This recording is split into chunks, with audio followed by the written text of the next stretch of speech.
morning. Good morning, my name is Zachary, and today I'm gonna talk about when people lie. I'm gonna talk about all the things about that, because that's what I learned in school yesterday. And then we had a popcorn and apple juice. Anyway, good morning, happy Friday, everyone. I hope everyone is doing well. I hope everyone is excited about the weekend. Maybe you guys have some great things planned. I don't know. Maybe. So, today I am going to talk about lying, when people lie.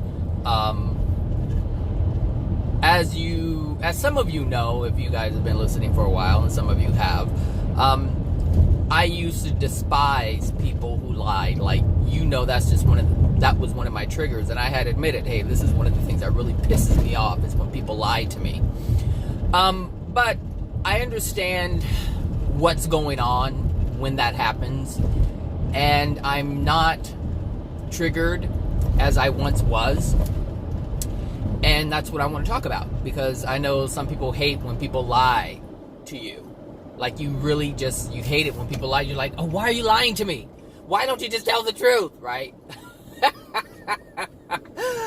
I used to be there, so I know, but I got some zen in my life, so, I thought I would share it and, give some clarity and understanding as to what's really going on.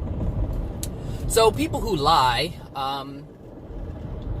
aren't really lying to others. They're not lying to you. They're not lying to me. They're lying to themselves. That's who they're lying to. For some reason, I cannot ever get this camera. I can never get the brightness on this camera right. There we go. Okay, I messed it up. But anyway, I'm back. They're lying to themselves. And it's not even lying. That's the thing. If we can stop saying they're lying, we won't be as triggered as much, and we would actually do what I've been saying, which is leave people alone. You won't judge them. You will not judge them, because we attach lying as being something bad. And when we say they're lying to us, we interpret it as they are being bad to us. They are being unloving to us. But in actuality, all that is happening is they are being unloving to themselves, because they are in denial. That's what lying is. Denial. That's what living a lie is. Living in denial. And so when they lie to you, we're just gonna keep with this word for now, but when they lie to you, all they are doing is saying, I'm afraid. And let's just use myself as an example. If I'm lying to you, if I'm being dishonest with you, that means I'm afraid. It doesn't have anything to do with you. It has everything to do with me and the reason why I'm afraid. We would see it, or you would see it, others would see it as, oh, he's lying to me. He doesn't trust me. He doesn't value me enough to tell me the truth. Like, this is how we process this stuff.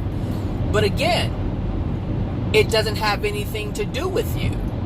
So if I'm afraid, it's my fear. So what does my fear have to do with you? Nothing. You don't know why I'm afraid. You may know why I'm afraid, but does it really matter, since the fear isn't residing in you? The problem with that is, if I'm the one who's lying, I need to turn on some air in here. It's a little bit stuffy. Ooh, that feels good. If I am, where did I leave off? If I have fear within me, that's what I was going to say. So if you have any discord within you because of my fear, that means you're not accepting of my fear. And that doesn't mean you have to accept my fear. That means you don't accept my condition of being in fear. Which means if you're not in acceptance of it, you're in resistance of it, which is why you have resistance within your being. Hello? Do you hear? Do you understand? Do you get it? Oh my gosh, I love this stuff. I just love it, love it, love it. Does that make sense? I know it makes sense. I know it makes sense. What's even better is when you can feel it. When you can feel it, when someone can lie all day long. When someone can lie all day long, that means, oh, did I turn the air on? The window was feeling good. That means they're in denial all day long. So you have to let a person be who they are. Like I said, leave people alone. Leave them alone. If they want to do crack, let them do crack. If they want to lie, let them lie. If they want to steal, let them steal. If they want to cheat, let them cheat. If it doesn't have anything to do with you, then it doesn't have anything to do with you. But I guarantee you this. If you involve yourself in something, then you will feel that. You will feel it in some way, shape, or form, because we are souls, and the souls communicate and learn through feeling and emotions. So let it be. Let it be. Let it be. Just let them be. Let them be. Let them be. And sometimes you gotta let them go. And it's not even letting them go. You're just letting them do them. All you're saying is, you do you, boo-boo. I'm gonna do me. I love you, but you gotta do you because I gotta do me. And now this is interesting because this really not really came up, but this kind of ties into it. I was having a conversation, one of many conversations, and we have had deep conversations. I've shared my life, but really I have really told them about theirs, helping them understand some things that they were going through, why things were happening in their life. They were getting clarities, whatever, maybe not, I don't know. They seemed to believe that they were, so we went with it, right? We kept going. But some things, they started engaging in some things, and they started feeling really good about themselves, but they were addictions. And I pointed out these addictions, and they said, well, looks, you're just focusing on the negative. That's they said, you're just focusing on the negative. And I paused inside as I continued the dialogue that was happening, but I paused. And the thing that paused was, oh my gosh, oh, that's smoke. The thing that paused was my inner being. As my external being, as my appendages, as my mouth kept moving and engaging in the conversation, I had already retracted myself from the conversation. I let it go. And so what the words that were being spoken were not really coming from me. And I felt myself just completely disconnect. And it was interesting, and it's interesting looking back on it, because it helps me to understand when I'm coming from a place where I'm coming from, or when I'm speaking and communicating from my soul, and when I'm just speaking with my mind. So that's what had happened in the moment when they said, you're just focused on the negative. You're just focusing on the negative. That's all you're doing is focusing on the negative. This is, mind you, we've had many conversations, months of conversations, months of emotional injury release cryings. I'm being serious here. All this stuff is taking place. But because this person was engaging in addictions, and of course we know that addictions make us feel good. Like, this person is sacrificing themselves. This person is giving someone something so they can get something in return. All right? But it's not going to last long. It's going to be a short-lived experience. And so I was just pointing this out, and that you're just focused on the negative. And so, like I said, I completely disconnected myself. The intent that I had in terms of sharing, that just stopped. Because the intent that I had was to assist, to help. And this person didn't want to receive that, and so therefore I shut it down. Completely disengaged. And it was an automatic thing just like that. But my mouth kept moving. That was interesting, because my mind took over when my soul said, okay, I can't engage with this person anymore. And the reason why I disengaged is because the person was basically saying, I don't want your help right now. Now, they didn't say that. All they said is, you're focusing on the negative. And that in so many different ways was saying, I really don't want to hear what you're talking about because I like what I'm feeling right now from what I'm doing. That's what they were saying. And my soul automatically disconnected. Automatically. And so what does that mean? I need to pay more attention to my soul. Because my soul knew. The soul is always right. I felt myself disengaged from that as my mind continued the conversation. But I was no longer in it. That's equivalent to small talk. It's equivalent to small talk. When you just talk, but you really don't care what they're saying, you're not paying attention to what they're saying. You're like, oh yeah, and then you can't remember a thing that they said. That's what took over. And I didn't realize it in the moment. Like, looking back on it, I understand what happened. But in the moment, I would, because I was engaged, my mind was engaged, I didn't know. Because I didn't want a break. That's what's happening, is I didn't want a break in the conversation. Because I didn't want anything to develop from that. If I would have just stopped talking, which I have done from time to time, I just stopped talking and people just look at me weird because I just stopped talking and walk away.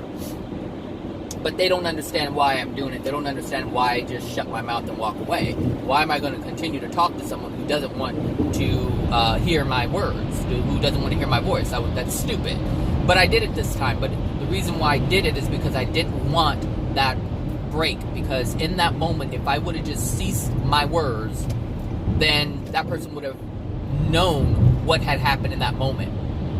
And my thing is, well, you know what? She wants to live like this. Let her live like this. Because when she said, you're just focusing on the negative, some other things were going on in the back of my mind as well, which is, you're right. You are absolutely right. I am focusing on the negative. The kicker is, this isn't my bullshit. I'm talking about your life. So what you're saying is, I'm speaking negative things because I'm talking about your life. So your messed up situations that you're creating, I'm talking about. And so that means I'm bringing your life into my fold. And in that moment, I realized, leave it alone. Leave them alone. Let them be. Let them be. That's what I said to myself in the background. You don't have to worry about me bringing your life into my fold. And so the next day, because this was at work, the next day what had happened was, I came in, I, did my little thing, because I'm the first one in the office for about an hour and a half. Did my little thing, I turned my fountain on, I put on some music, some YouTube, some relaxing office music, put that on, shut my door, and I was in my little cubby hole all day long, zinned out 100%. I didn't have any conversation with the person. All day I didn't see that person until it was time for me to go home. And that's when I came out of my office. That was it. That was it. I didn't have any need to speak with anyone. And I just, all day, my life was zen. Why? Because I didn't bring anybody else's life into my fold. Because I've said before, my life is pretty smooth. I don't have any problems in my life. There isn't anything going on within my life where I'm all stressed out, worried about anything. It's zen over here. And it's zen because that's my law of attraction. But every time I involve someone in my life, there's some kind of drama. And so I've even taken a step back from Facebook. Like, I still, well, not as much. I'll glance at it for, I want to say 3 seconds, and then I shut it down. If anything, if I see anything and I want to share it, I share it, but I only share it with myself. Nobody sees it. So I select from public to only me. So from time to time, I do share things. Nobody sees it. I shared something yesterday that was public, and then I put the setting right back to only me. My peach tree had broken. I have a peach tree in my backyard, and it was bearing so much fruit. Baby, let me tell you, this tree was in abundance. The tree was bearing so much fruit. The tree had so much abundance the whole top part just fell off. It broke from the trunk because it was so heavy. It could not stand the weight of the abundance that it was holding. Okay? And so I had posted that online. And so I really posted it online because I wanted to, my main reason for posting that online was to, or on Facebook, was to see if there was anyone who knew if I could do something about it. I know there's a few people who are good with plants and trees and botanicals, or that's what it's called. I don't know what I think it's botanics. They're pretty good with that. So I posted it online to see if I would get any feedback. I didn't ask anything directly, but I just wanted to see. That was my desire, and 2 people, chimed in, giving advice in terms of grafting. And so I was like, okay, I didn't think about that, but hey, that's something that I could possibly do. And then he said, you got to do this and do this. And then I thought, well, I don't know if I want to do all that. That seems a bit hard and time consuming. And then I went to look at the tree in an attempt to do it to see if I needed to go to Home Depot or some garden place, if I needed to buy something. And I noticed that another part of the tree was broken as well. And I was like, you know what? I ain't dealing with this. I'm not dealing with this. Don't fix it. Try to get the message from what I am. Try to get the message from the event that I just had, because there is a lesson in everything. And so, I mean, like I said, the tree was in such abundance of fruit. It was really amazing. It's the only tree like that. I mean, the plum tree is, has a lot of fruit, but this peach tree was just on point. It was just, and it's not even a big tree. I'll post a picture of it so I can show you what I'm talking about. So I was like, okay, just get the lesson. And I'm like, what does that mean? Well, clearly, I don't have one of those trees that, isn't bearing any fruit. So I'm obviously having abundance of fruit. My trees are bearing fruit, lots of it, more than I could possibly eat. And I'm like, okay, why would that break? Because now I'm deprived of having all of that fruit. Now I'm deprived of having all of that abundance. Why would it break? Well, let's look at the conditions.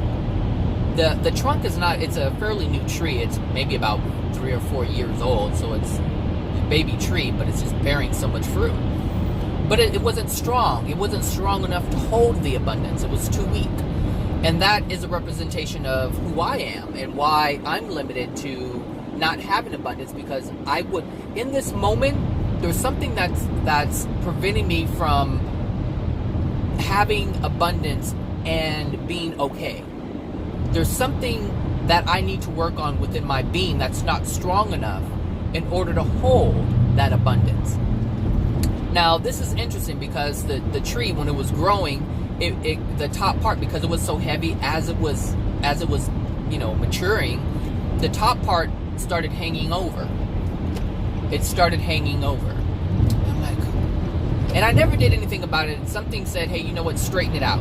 When I first noticed it was happening, the first year it happened, I was like, just straighten it out. The branch is still soft, and I didn't do anything to straighten it out. And so it hardened in that place, hunched over. And that's why it broke, because the weight was leaning to one side, creating a great deal of weight on the branch. And so it broke because it was hanging over. And that's because it was carrying all this weight, but it wasn't straight. And it's just like, if you were to hold like 2 gallons or 3 gallons or 4 gallons of milk or water, and you're hunched over, it would be much more difficult to hold all of that abundance, all of that weight hunched over. But it would be easier if you were standing straight up, because your spine is what holds you up. And so my spine, if you will, it's not straight. Something's wrong. Something's off with it. Something is off with it. And so it's just all of these things, and there is something going on with my spine. But I mean, like, I bought one of these things to so I sit up straight and all these different, so many different messages in this event And of course, people are like, it's just a fucking tree. Yeah, it is just a fucking tree. But the tree was used to send me a message. So get it right. And the thing is, the message won't be the same for everybody because everybody has different things going on with them, within themselves. And if you look at what's going on in your life, you'll get the message that is right for you. Some people ask me, what does this mean? What does that mean? What does this mean? What does that mean? Well, you know, it's difficult for me to say, yes, I can analyze your life, but I need, you know, to find out what's going on. I have to kind of understand you in order to kind of see what the message could be. But there's just so many different, you know, aspects to signs, you know, and why things happen. But anyway, going back to this lying thing, when people, you know, aren't honest with you, it's not, you shouldn't make such a big deal of it.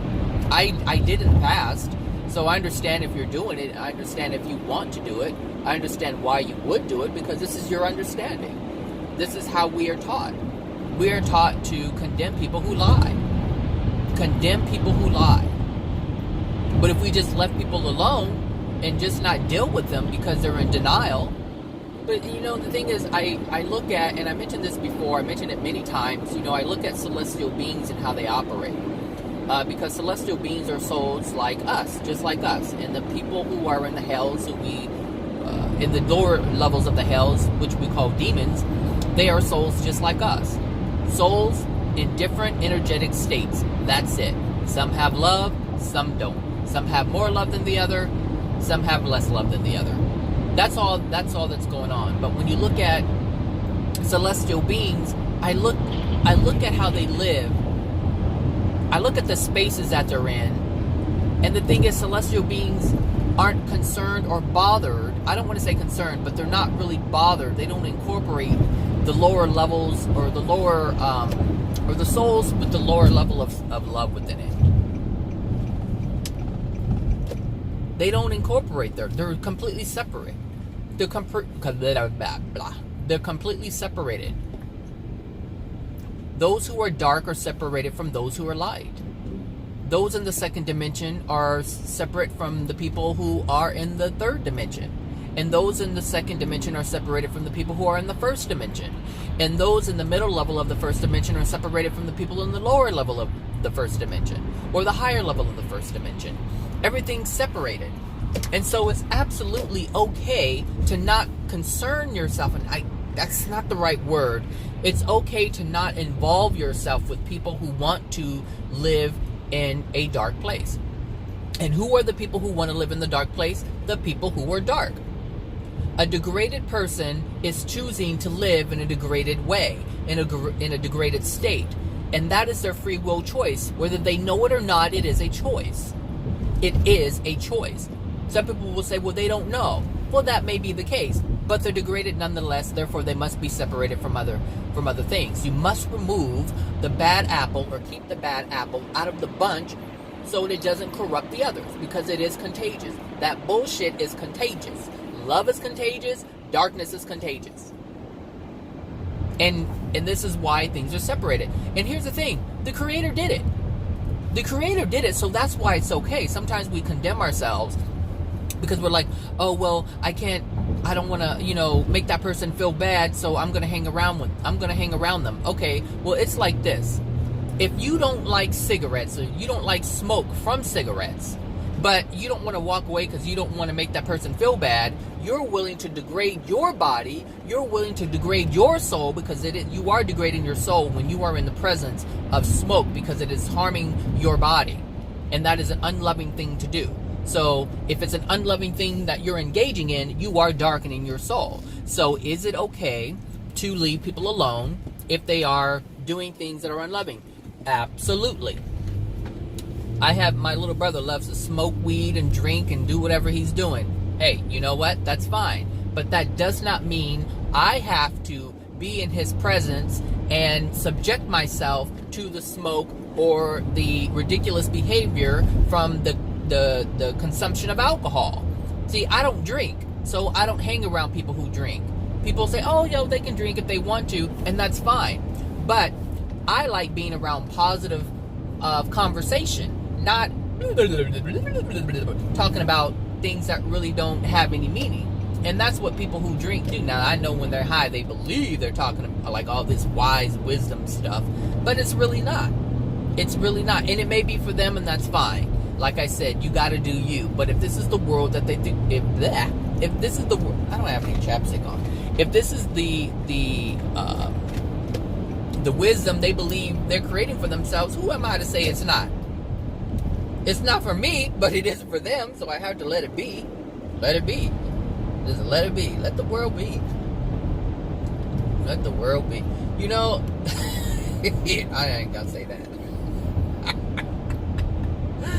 Maybe one day I will, but I think I did one time.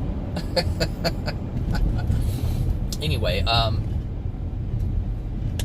so yeah, so people who don't want to be honest, they can't. They're in denial. They're living in fear. They're living in fear. And until they release it, they're always going to live in fear. You know, and you can still live in fear and admit the lie, but not admit it on an emotional level, on a soul level, I mean. You can admit all kinds of... People do this all the time. Oh, yes, I admit my faults. Meaning they admit it aloud. Meaning they try to trick people into believing that they have really admitted their faults, but they haven't. They're just agreeing with what you already know to manipulate you into thinking that this person is an honest person. But to actually admit it on a soul level is something completely different. Completely different. Because once you admit something, understand this. Once you admit something, if you have truly acknowledged it and owned it, I should just say they acknowledge it, but they don't own it. Once you acknowledge it, that's one thing with your mind. But when you own it, that means you do something about it. And so that means you're no longer claiming that you're doing this wrong thing that you're doing. Does that make sense? If,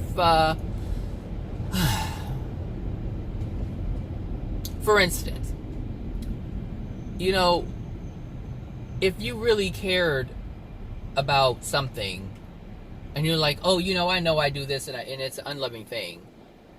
If you say, yeah, this is what I do, I got to work on that. Yeah, I got to do this, I got to do this, I got to do this. If you acknowledge you're a certain way, you're really not acknowledging it. If you're talking about it and you're saying you have to work on it, you're not really owning it on a soul level. When you own it on a soul level, you stop doing that, which means you don't have to claim that anymore. Your sentence would be a past tense sentence. It wouldn't be a current sentence. You wouldn't say, oh, I know I'm a bitch. You wouldn't say, well, I know I'm a bitch when I talk to people. Some people claim this. And they're like, you know, but I don't mean anything by it. Okay, well, you know you're doing it. You know people see it as being unloving or negative or hurtful, and you still do it. That means you're not really owning it. You're claiming it so that some others can't use it against you. And these are all the mind tricks that people play, and that's fine. But what I'm saying is, when people do this, just understand that's what they're doing. You understand that's what they're doing. The problem is you want them to understand what they're doing. And the bottom line is, they don't have to. And if you want them to, if you expect them to, that means you're being unloving, which is why you got that discord within you. So you have to let people, that's why I say before, people, you have to let people destroy themselves. You just have to. You just have to be okay with it. I know that's hard for people to do, especially when it comes to friends and family members. It's hard, but it's really not. You just have to. You have to accept that these people will degrade themselves at all costs. And you don't have any say over it. What do you have? What can you say? What can you do? You can't force anybody to change. You can't force anybody to see what you see. You can't force anyone to have the consciousness that you have. I can't force you to have the consciousness that I have. Some yogi can't force me to have the consciousness that he has or she has. Can there be girl yogis? I don't know. You just can't. So let it be. Just let it be. And if it's something that you're not comfortable with, remove yourself from it. Why do you keep hanging around these people? You know, People left my life, and I'm fine with that. If you knew who they were, you would be too. Maybe, maybe not. I don't know. Maybe you couldn't do it. Maybe you would feel some kind of way if someone left your life. I felt some kind of way when what I used to call my best friend, when we stopped talking. That bothered me. But after a while, it was like, okay. And now, here's the thing with that. Maybe it should be a different video, but, you know, people who don't like you right now, they're going to like you later. It may be 10,000 years from now. But they're not going to hate you forever. They're not going to dislike you forever. Because they're not going to be stupid forever. You're not going to be ignorant forever. It's just in this moment. It's just in this moment. But it will change. It will definitely change. Because they're going to change. We are going to change. And at some point, we're all going to change. At some point, we are all going to change. We're going to improve ourselves. It may not be here on the planet. So I'm not worried about my friend I'm not worried about me and that other person being friends, because at some point we're going to be friends again. We've had 13 years of friendship, and that's not going to just go poof outside the universe somewhere. It's still within the universe. That energy is still there. He is still fond of me as I am fond of him. But he just, in his pain, in his pain, he is not able to accept me for who I am in this moment. Being that he's an atheist and I believe in a creator, he just can't. And that's his closed-minded self. That has nothing to do with me. I'm not disliking him because he's an atheist. We had a lot of fun together over the 13 years that I've known him, all the while he was an atheist. I mean, I'm not a Christian, but I believe in a creator. He doesn't. So, I mean, look, the way I see it, that's his loss. You know, and it's also a loss for his patients, his clients, because he's a psychologist. So what is he doing? How is he handling the people who have spiritual or religious beliefs, and they're clients of his, if they're patients of his? How is he handling that? The same way that he's handling it with me. He can't accept me, so he can't accept them in their situations and what they're going through because they believe in a creator? I don't know. And that's the thing. I highly doubt that's happening. He wouldn't be able to make a living if that were the case. So what does that mean? That means he feels that he can hold on a second. 6:49. Ooh, I'm early today. 6:49. Is it gonna change? 6:49. Yep. To 6:50. I'll take it anyway. I'm so early. It's just his pain. He's able to express his pain, direct his anger towards me, you know, and like I understand, like he's going through a lot right now, a lot. I told you I don't have any problems in my life. I don't look. I don't. There isn't anybody that I'm watching degrade. He's having to watch someone that he loves degrade, and it's hard. It's extremely hard. I understand that. When you don't understand what's going on, that shit is hard. But when you understand what's going on, it's not so hard. And some people will say, hey, you're being insensitive. And people tell me that a lot, that I'm being insensitive.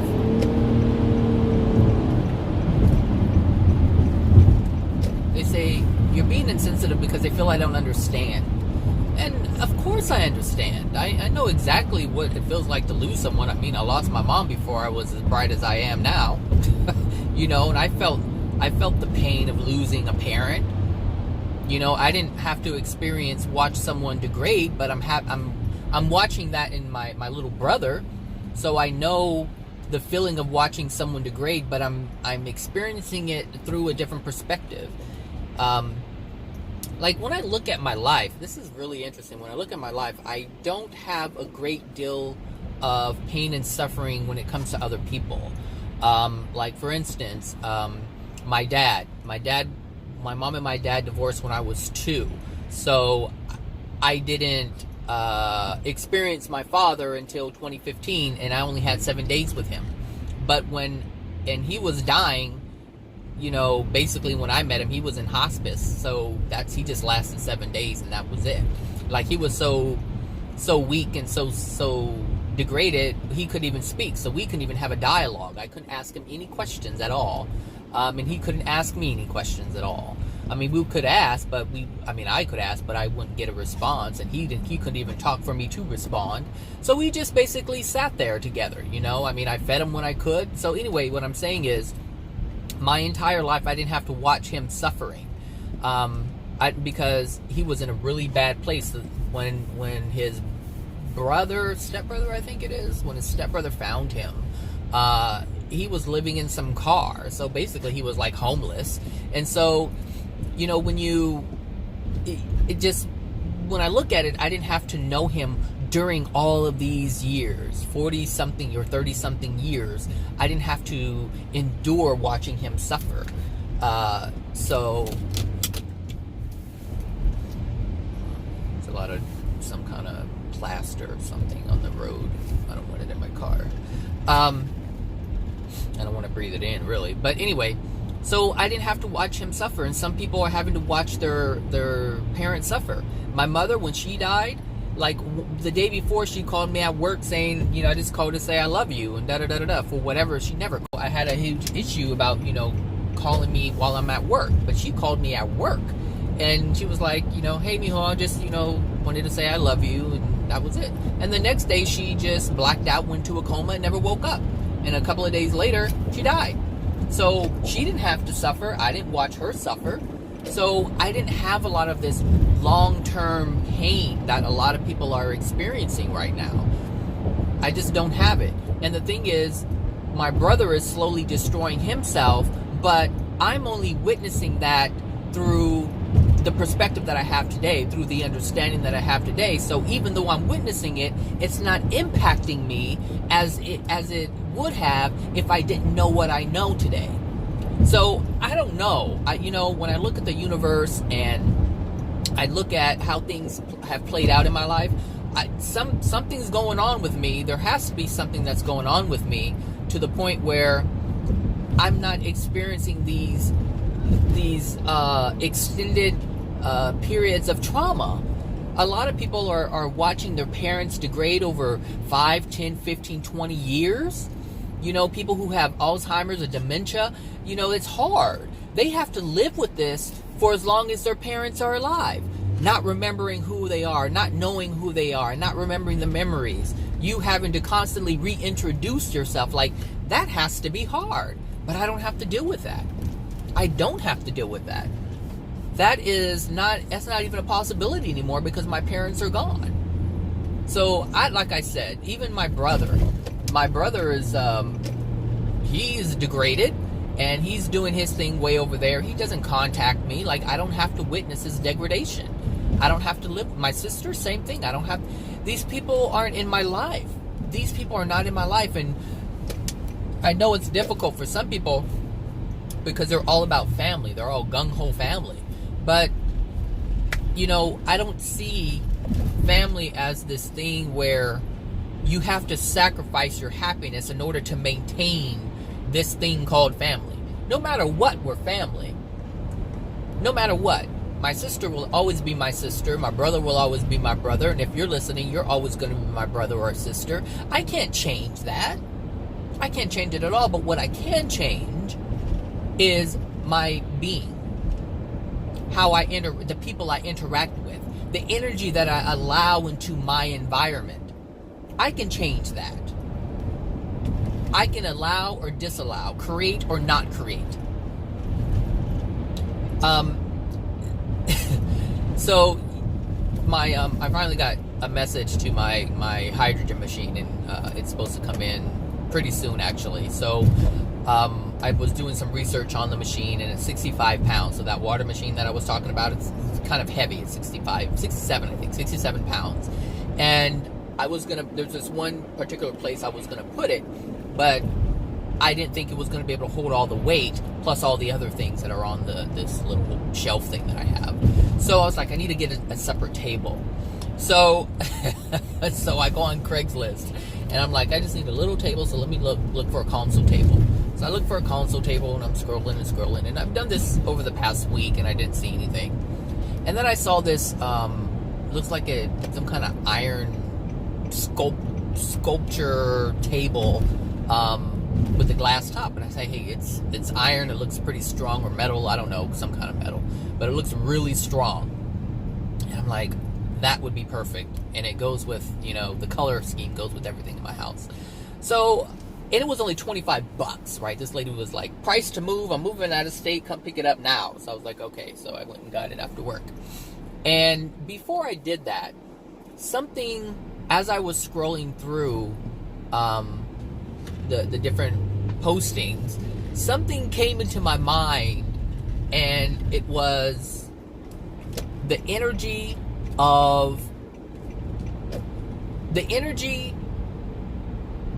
that's within the piece.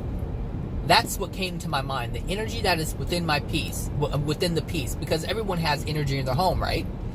And the things around you, like water or plants or anything else, is affected by your energy and it holds your energy. And I was like, I need to be careful with what I allow into my house. That's what came to mind, right? Because this is old thinking that I'm bringing up. Because some people think, ooh, bad energy, I got to leave that alone. But your energy is the strongest, and so you can transform the energy the energy of something, of any material thing. You can change the energy of that. All right. So, for instance, if something is broken, then your energy caused that to be broken. If it was pristine and you broke it, your energy has now damaged that thing. And so it holds your energy now. So this table, it looked kind of weird, right? I'll take a picture of it so you can see it, but it looked kind of weird.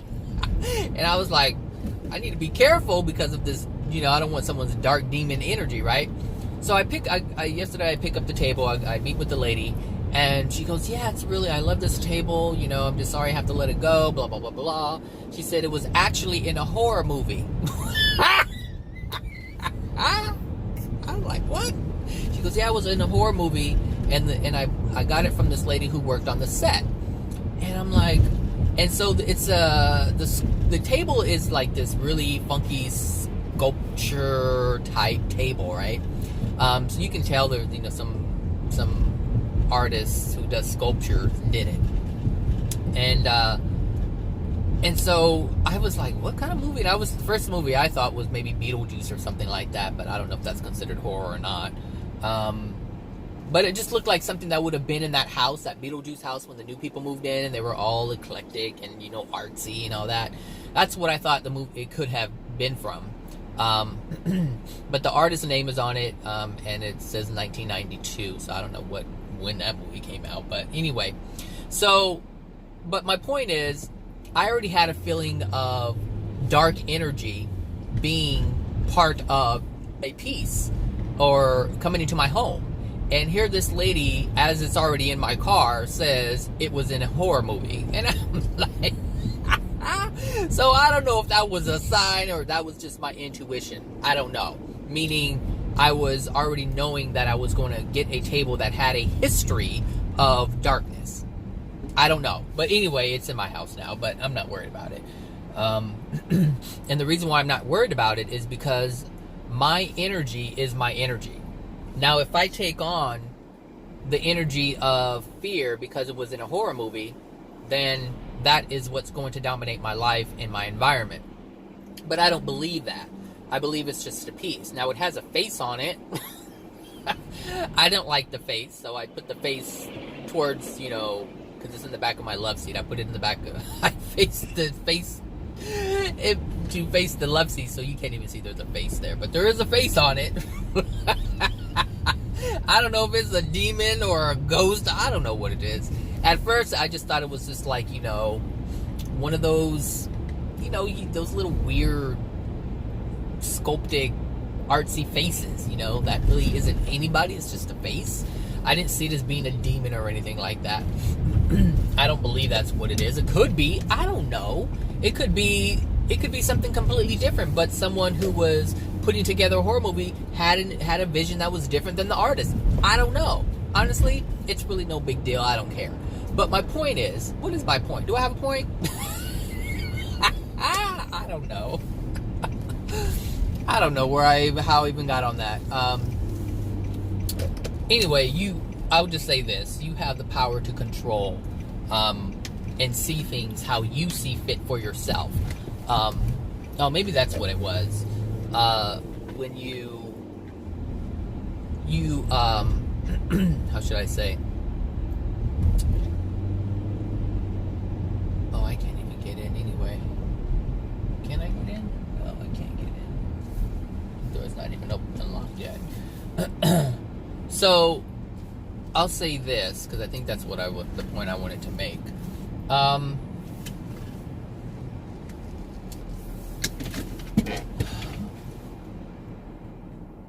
When you allow others to dictate your life, you are throwing away your power.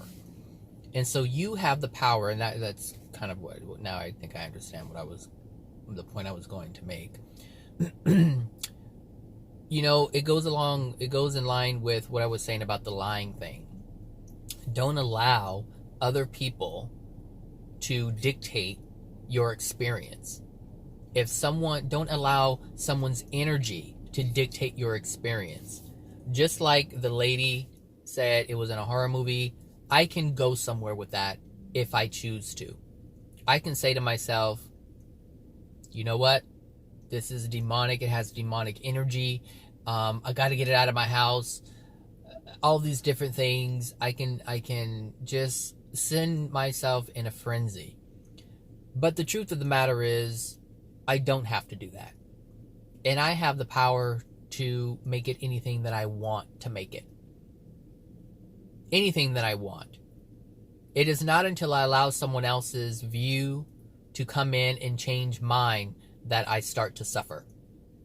If I am creating positivity within my life, if I am creating love within my life, if I am creating truth within my life, then I have to live by all of these things. So the truth is, I want to be positive, I want to be happy, I want to be joyful.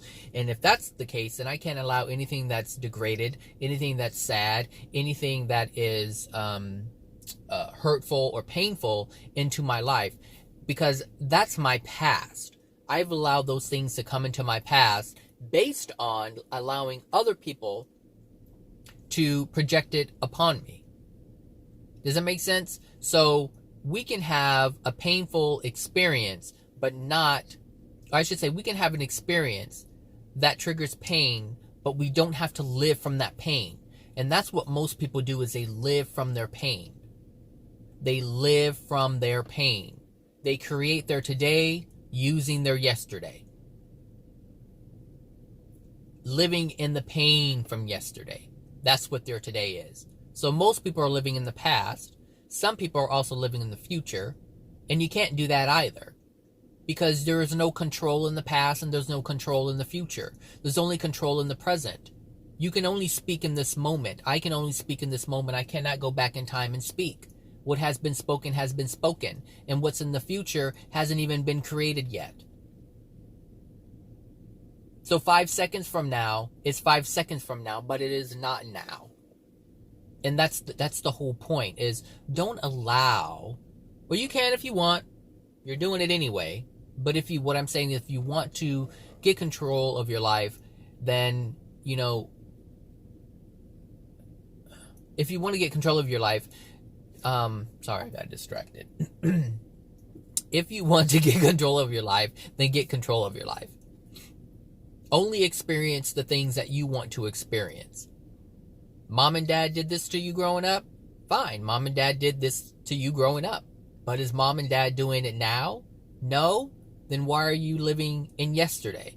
And if they are doing it today, why are you allowing it to be done today? Why are you allowing someone else to make you feel a certain way?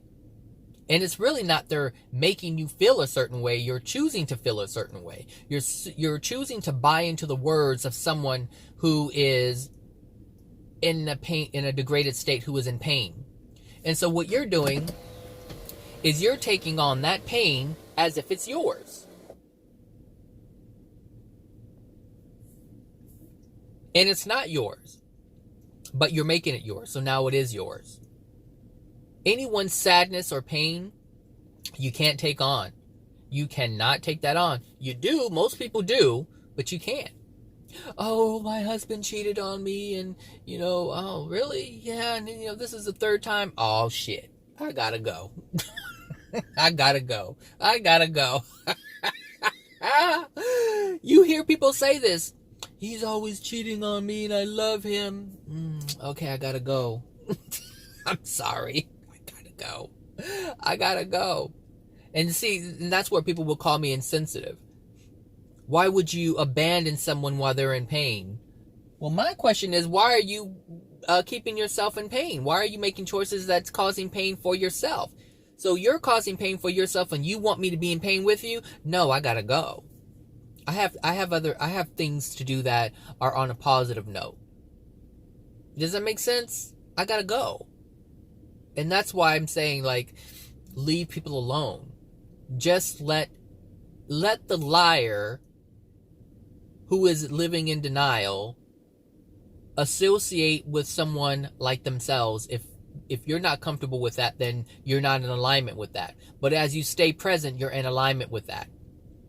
That's how you know what you're in alignment in.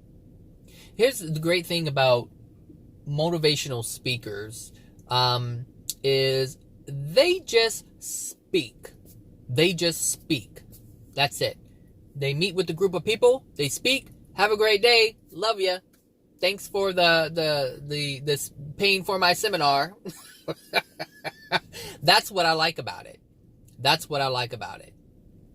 I'm not too big on, as I grow, I'm not too big on giving all this, back and forth. It's like, hey, look, you can tell me your issue. I can give you a response, but that's all it's going to be. All this, well, I don't know. I don't think so. It's like, that's for you to debate by yourself, because I'm not a person who debates at all. If I say something, that's what it is. If you ask me something and I give a response, it's just that response. My response is not up for a debate.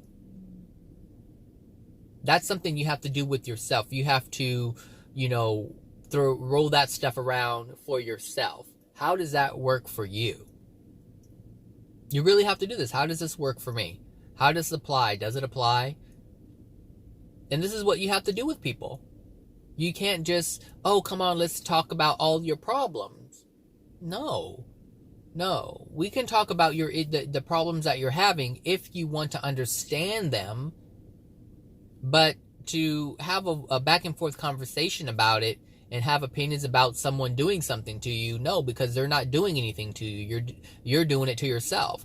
The person who's cheating on you, guess what? You're doing it to yourself. So the first time you learned of it, right? That should have been your cue to walk away and say, hey, if you want to be with me, you got to fix yourself. And not fix yourself because I say so, but because you want to. That's it. Because you want to. Don't do it to keep me. Do it for yourself. So stop cheating so you can be an honest person. So you can live in love. Don't do it because you want to keep me, because I can't come back for that reason. I cannot come back for that reason. Do you understand? Because that's what a lot of people do. They're like, well, do it for me. I hear therapists say that all the time. Well, go to a drug treatment center and the client doesn't want to go. And they say, well, just do it for me. And then they fail. Somewhere along the line, they fail. Especially when that person isn't there anymore. Because now the person's doing it to prove something to that person. And the thing is, like with therapists, especially where I work, they be changing left and right. So you don't always have the person you're trying to live for. And most people live for other people. I mean, it's a pointless thing to do, but it's not, because it's an addiction. Living for others is an addiction. And people do it because they feel they're going to get something in return. Someone's going to like me. Someone's going to be fond of me. Someone may give me something. There may be a job offer. There may be a promotion. There'll be more money. All of these different things. And that's one of the things that I notice I don't engage in, is trying to get someone to recognize me and notice me so that I can get something in return. Look, the bottom line is, if it's going to come, it's going to come. If a promotion is coming, it's going to come. But a promotion can only come if it's in alignment with what I truly want. So if I truly want Zen, if I truly want peace, if I truly want calmness, I don't see how that can happen here at the place where I work, because there's a lot of chaos. There's a lot of chaos. And here's the thing, there's a lot of changes going on with the new CEO and blah, blah, blah, blah, blah. But maybe that could happen after the changes are made. Maybe a promotion or something or a different position is coming based on the energy that is present that can sustain me. Because as I've said before, I don't have any responsibilities. I don't have anything stressing me out because I haven't really engaged in anything that is going against my desire. So most people are engaged in all kinds of things. I got to do this. I got to do this. I got to do this. I told someone I would do this. I told someone I would do that. I don't engage myself like that. I don't obligate myself like that. I hear people, talk in a way where they're like, oh, I have to do this, and I don't know how I'm going to do this, and I got this going on, and people are just waiting for someone to chime in. I'm like, no, because what I want to do is go straight home, let my dog out, and do whatever I want to do. If I want to work, I'll work. If I don't want to work, that's what I don't want to do. That means I just relax. If I want to go home and clean my house, that's what I want to do. If I have it in my mind to go home and just clean the garage, that's what I want to do. And that's really how I live my life. I'm like, what do I want to do today? What do I want to do today? And actually, that's going to be my next video, probably Monday, if I can remember, based on what I just said. Anyway, so just remember, when people lie to you, they're not lying to you. They're just living in denial. They're fearful of people finding out about themselves. And it has nothing to do with you. It has everything to do with their fear, fear of all kinds of things. You just finding out, knowing them to be different than who they portray. It could be they feel they're going to be judged, even though you may not judge them. You may judge them, but it's still their fear. Like, I say things all the time and people would judge me, and that's fine. It doesn't bother me one bit. But that's what I'm saying. Like, I don't have fear like that, which is why I put my life out here. Because it's my life. It's what I'm living. So if I'm going to be honest, and if I'm going to see more of the things that I haven't seen from the past, I'm going to have to be open and honest with it. And that means just putting it out there. And I'm not putting it out there just to put my life on display, but my life is on display. I'm here. Everyone can see me who chooses to see me. So my life is automatically on display. But I can tell you, the life of an angel, the life of a celestial being, or it's out there. They share their painful history with people who are dark to let them know, hey, I understand what you're going through. That happens all the time. A celestial being will project memories and pictures and kind of like movie pictures or whatever. They will show memories of their past, when they used to be strung out on drugs, or when they used to be an alcoholic. They're a celestial being now, but they have a past. And that's okay. And they show people who are scared and dark, because they're like, you're so bright. I don't know. Can you understand? You don't understand what I'm going through. And they show them, hey, look, I was just like you. I do understand, which is why I'm here, because I'm the best person to help you.